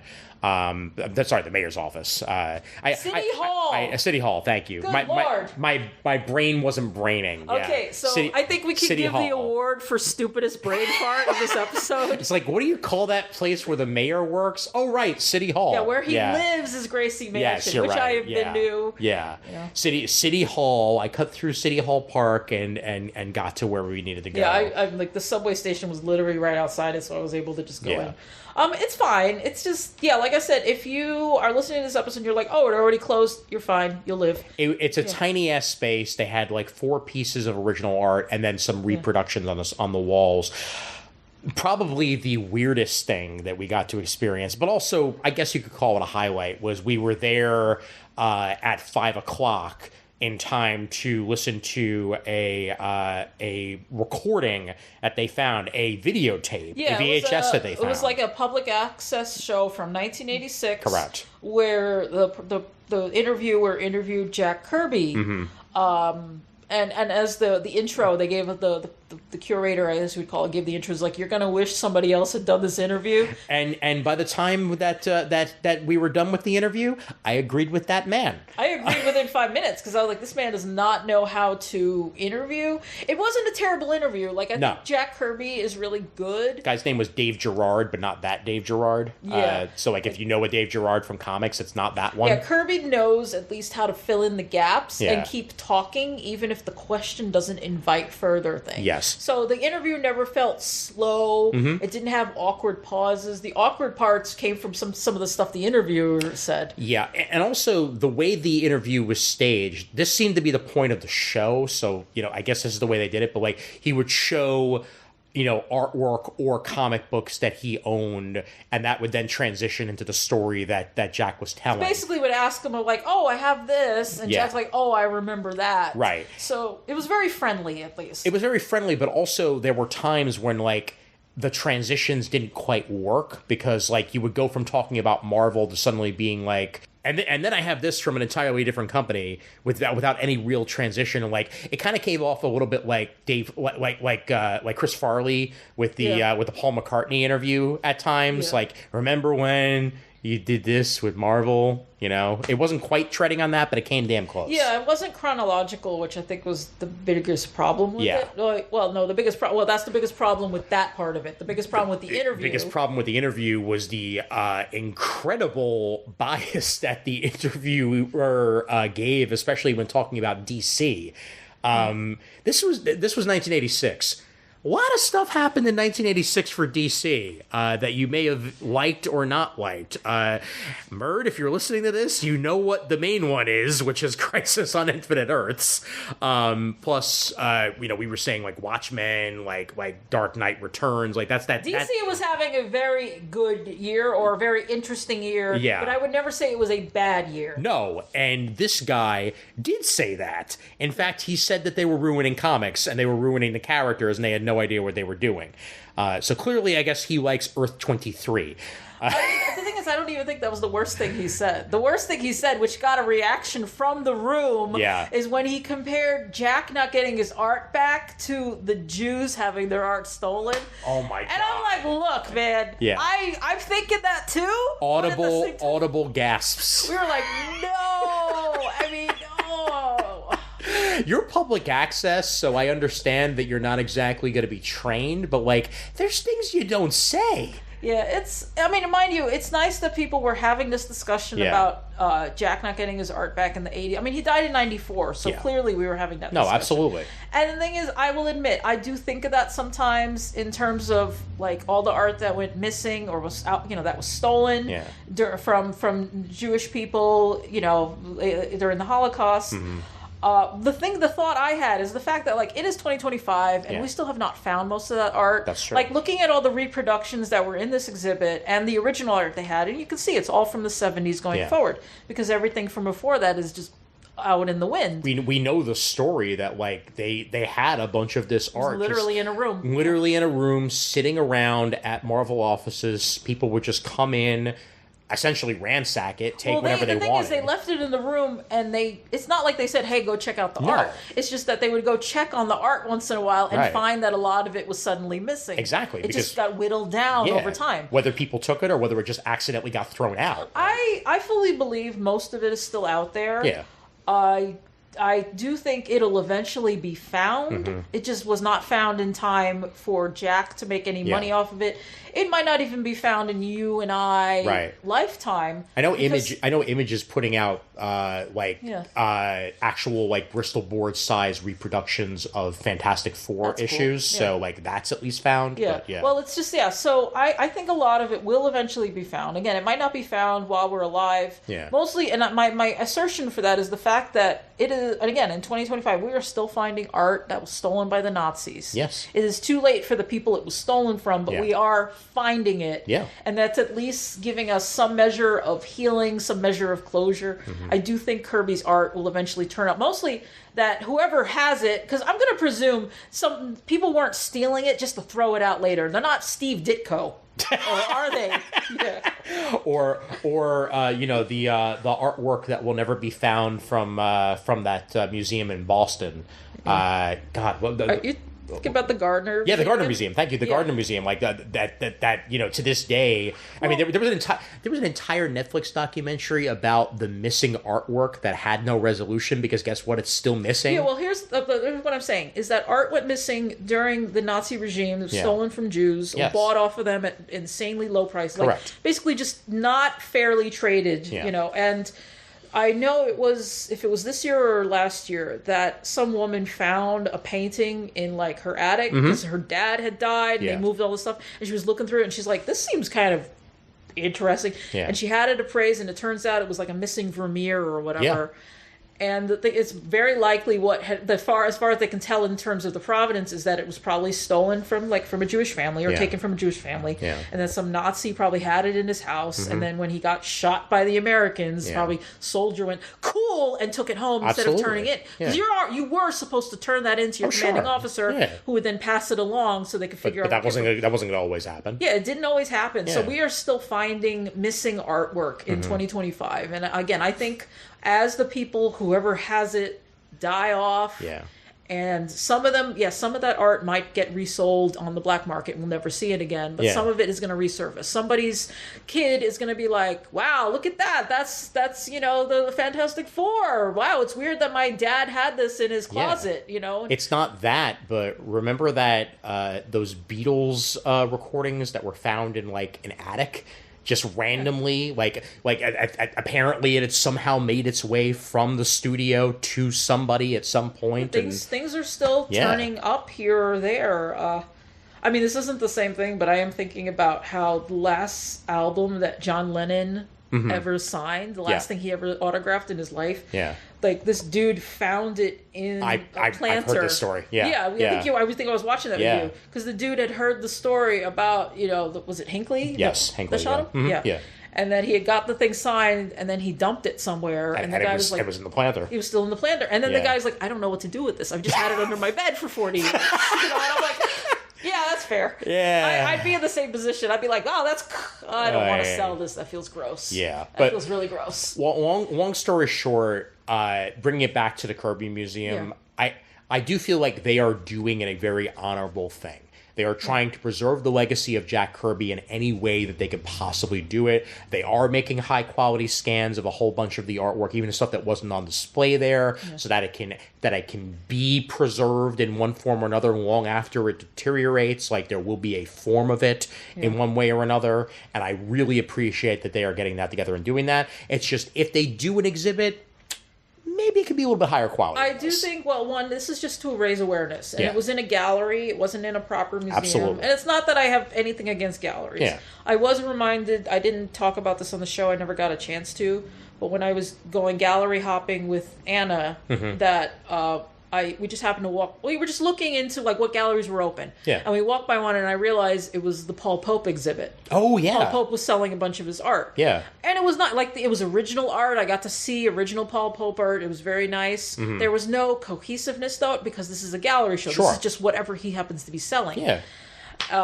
So yeah, I don't expect much of galleries, to be honest, but it is nice to just see more comic stuff coming up, especially since MoCA doesn't have its own dedicated space anymore. It's part of the Society of Illustrators now. Which does a very good job, I will say. I haven't been there, I don't know, ever, maybe. A couple of years ago, I went to a very excellent Spider-Man exhibit, I which had a whole bunch of stuff on display. You complained about the cost of it, if I recall Yes, correctly. it was way expensive. Well, you can do Culture Pass. If you are a New York City resident with a library card, you can get free passes to go to many cultural institutions, which I believe includes the Society of Illustrators. You just just go on the Culture Pass website and you put in your library info and you can get a pass for that day. They're currently doing something else entirely, the illustration art of Edward Gorey. Ooh, Edward Gorey. I love Edward Gorey. That's available until January 3rd. Oh, maybe, I got to do it soon then. Yep, yeah. And they're also doing the Original Art 45th Annual Exhibition and About Face, the 2025 Members Open Exhibition at the moment. Yeah, well, I'll see. I mean, but Culture Pass, if you have a library card from one of the 3 libraries here in New York City, you can get a free pass to go to the Society of Illustrators and to go to many other fine museums like the Morgan Library or even the Guggenheim. Not that you can ever grab the passes because everybody wants to go to the Guggenheim. I will point out also for any of our listeners who are in the LA area, I thought for a minute, oh, wow, cool, there's a Kirby exhibit at the Skirball Center because there's an NYU Skirball here in New York, but it turned out to actually be the Skirball Cultural Center in Los Angeles. So any of you who are in the LA area, up until March 1st of this next year, generous. From May, it's been there since May 1st. It'll be there till March 1st of next year. Jack Kirby: Heroes and Humanity is currently on display at the Skirball. Delve into 6-decade career of Jack Kirby. This exhibition goes beyond the page, featuring original comic illustrations, fine art, and commercial art, many on view for the first time, and his experiences as a first-generation Jewish American whose faith remained important throughout his life. And also, those of you who are in the upstate New York area, you got a Calvin and Hobbes exhibit at the Fenimore. Fenimore Art Museum, which is not too far from Cooperstown, and we were going to go, but Ian has not made the time. I have failed miserably. You're a bad friend, Ian Levinstein. I know. But it's a nice day if you can spend it. You can go see Calvin and Hobbes' original art, and then you can probably go to Cooperstown and check out the new Japanese baseball exhibit at the Hall of Fame. That'll at least be there a little bit longer, so... I think it's permanent, actually. Oh, good, awesome. I think it is just the second floor is just Japanese baseball, and I'm like, yes. Otani. Yeah, pretty much. It is just Otani. It is the Otani come on, a little bit of Ichiro probably, too, because Ichiro was amazing. I love that man, and I love, Godzilla. Godzilla, yeah. Hideki Matsui and his terrible drawing of his wife that one time. I'm going to be, like, everyone talks about what their Roman Empire is, and one of my Roman empires is, like, the Hideki Matsui didn't have a photo of his wife, so he drew one, and it's a terrible drawing, and they still printed it in the Daily News. It was the equivalent of, have you seen a girl with hair like this, from No, Scott that was Pilgrim. Better drawn. That's true. That was better drawn. This was, like, barely above stick figure. Oh, my God. I wish that they would include that in the exhibit. That would just be amazing. It was charming as fuck, though. Yeah. I admire that. But still, like, it's always nice to see Kirby art in any form, and for him to get his appreciation. I just, hopefully next time that I see this, there'll be a much better interview that it doesn't Well, they have tread different on interviews stupidity. that they were showing, and this was only a week, so...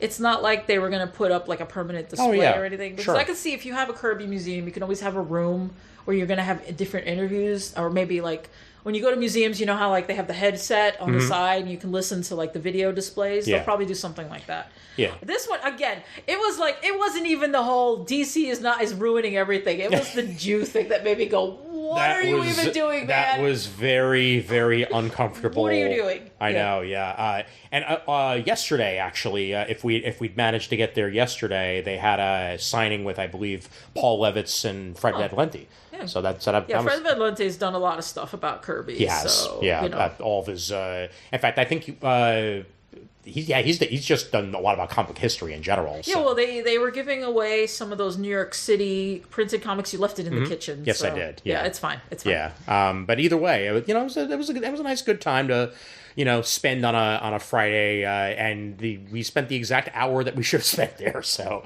no more than that. Well, I was there a little longer. I got there first. Yes, but I know. Okay. Because you win. I live closer. What do you want? I know. Yeah. Anything else you want to bring up? I mean, besides the fact, like, we'll be talking about Netflix next week. Yeah. I mean, I could say, like, what I've been reading recently. Might as well. I got into, like I said, I finally read Chainsaw Man. Mm-hmm. Mostly because I got FOMO because the movie was doing so well. Yeah. And I was like, well, okay, I guess I gotta watch the movie. But to watch the movie, I should watch the show. And I watched the show. And I ended up liking it a lot more than I thought I would. Okay. I thought it was a lot deeper than your usual shonen anime, shonen manga. As I've told you and I've joked and I said, is this kid just like working his way through Maslow's hierarchy of needs? Yeah. Like I've even talked to my therapist about it, so I was so surprised. So that I've been enjoying that.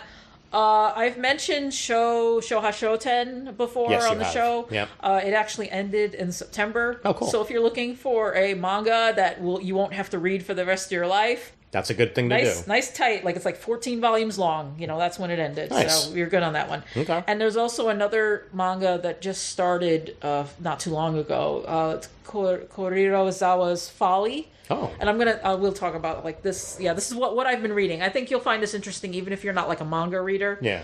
It takes place in, I want to say the late 60s or early 70s. And it is about a manga creator who had like a big hit in the past, but he can't come up with a follow-up. Okay. Like he's completely dry. Everything he pitches, nobody wants it because it's too old-fashioned or whatever. Yeah. So his career is stalling and he's spiraling, he's fucking crashing out, right? And then he meets this guy, this barely literate, like a construction worker, if I remember correctly. And the guy was like, oh my God, I love your work. You're such a great artist. I want to be just like you. I've been working on my own thing. And this guy has a whole series that he's like, wants to draw and everything. And like when Kurirozawa sees it and he's just like, wow, this is really good. I think I can get it published.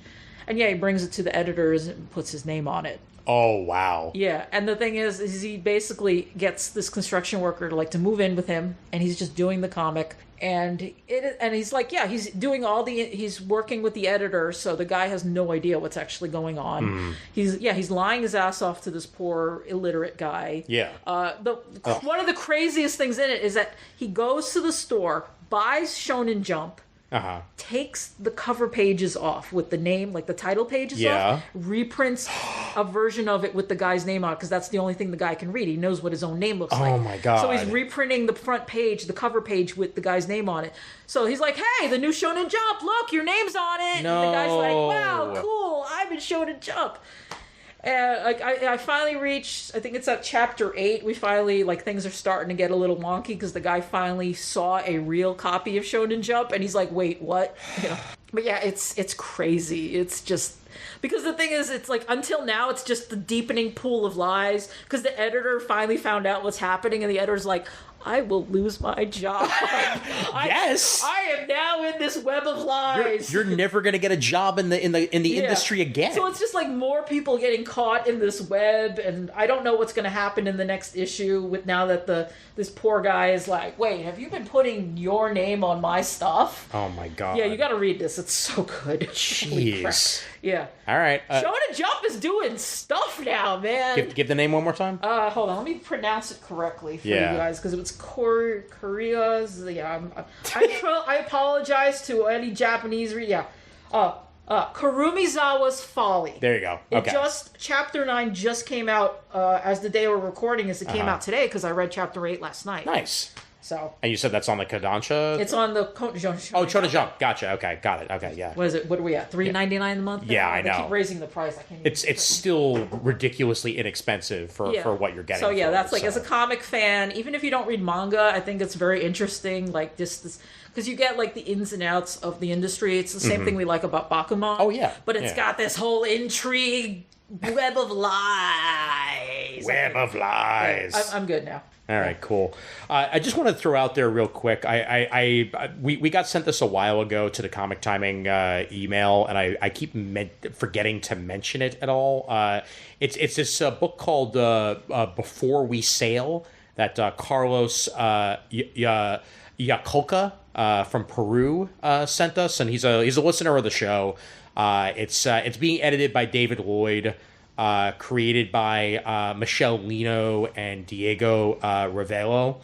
And it was being serialized in Aces Weekly magazine in the UK that you can also find online as well. So that was serialized I think it serialized ended back in August, but again, you can still find it on there if you're interested on it, and that's the acesweekly.co.uk is the website for it. So check it out if you're interested and want some good comics. So do check that out. All right. Other than that, I think we're good. We'll be talking to you shortly, and we're going to try to get out at least 2 more episodes before the end of the year. Get a Blue Team episode, and then get previews, and we'll see if we can do anything else after that. If not, I will be releasing the Back to the Bins episode that Chris Eberly, Shane, and Adam Murdo guest starred on, where they talked about Batman Year One, both the series and the animated movie. Nice. That also Sean Whalen, friend of the show, was on as well. So do check that out. Thank you, Chris. This was fun. This was fun. And I know, it's shogi, and the building is City Hall. We are not idiots. We're just getting old. Where does the mayor work, and where does he live? And do dogs have brains? Because I, really wanted to know. Anyway. You want a fun Christmas fact related to that? So the Yule Log on WPIX, which is our local CW affiliate. Indeed. And everything. Yep. And they created the Yule Log. Like any Yule Log video you see these days, basically is a descendant of the original Yule Log that they just filmed. Fact. They just filmed the this Yule Log, and so their employees could have Christmas morning off. And that Yule Log in the fireplace is the fireplace at Gracie Mansion. Oh, wow. The mayor's house. I've seen that. I didn't get to take a photo of it because I was too slow. Okay. They were like, no photos. I was like, damn it. All right. But I have seen the fireplace from the original Yule Log. Very cool. And it is at Gracie Mansion. Well, there you go. Yeah. All right. So Mom Donnie gets to touch that beautiful fireplace. The more things that I learn. There you go. There you go. Yeah. Also, I haven't bought it yet, but that brand new Marvel game that just came out for multiple systems. Oh yeah. The beat 'em up looks so damn good. The Marvel. I think it's Marvel Cosmic Invasion. Yeah. Yeah. Cosmic Battles. No, Cosmic Invasion is the name. Okay. Yep. And it's by the same guys who did Shredder's Revenge and the Scott Pilgrim game. And it just looks sexy as hell. Also a great topic for an episode we could talk about is Marvel's games resurgence. There you go. Yep. Okay. And with that, email address is comictiming@gmail.com. Facebook.com/comictiming is where you can find our Facebook presence and our Comic Timing fan group that more people are joining and enjoying conversation with us, and we greatly appreciate them for that. Usually you'll find video versions of this show at youtube.com/@comictimingpodcast, but you're hearing our voices and seeing a static image this time because we're in person.